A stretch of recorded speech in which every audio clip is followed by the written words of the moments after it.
నమస్తే, నేను నవీన్. ఇవాల్టి నేషన్ విత్ నవీన్కి స్వాగతం.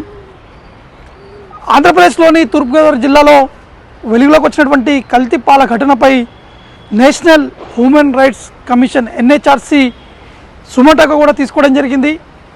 తీసుకొని విచారణ కూడా ప్రారంభించారు. ఈ ఘటనలో పలు మరణించగా అనేక మందికి అస్వస్థకు గురైనటువంటి పరిస్థితులు నెలకొన్నాయి. ఈ నేపథ్యంలోనే అత్యవసరంగా ఎన్హెచ్ఆర్సీ కూడా స్పందించింది.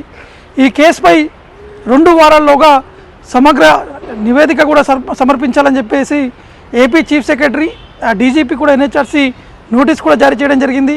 నివేదికలో బాధితుల ప్రస్తుత ఆరోగ్య పరిస్థితి, దర్యాప్తు పురోగతి వివరాలతో పాటు మృతుల కుటుంబాలకు ప్రభుత్వం ఏదైనా పరిహారం అందించారా అనే అంశాలను కూడా తప్పనిసరిగా పొందుపరచాలని చెప్పేసి కూడా ఎన్హెచ్ఆర్సీ ఆదేశాలు కూడా జారీ చేయడం జరిగింది. కల్తీ పాల కారణంగా ప్రాణ నష్టం జరగడంతో పాటు అక్కడ ఉన్నటువంటి పరిస్థితులు కూడా తీవ్రస్థాయిలో సీరియస్గా తీసుకొని ఈ ఘటనలో బాధ్యులపై కూడా కఠినమైనటువంటి చర్యలు తీసుకోవాలి.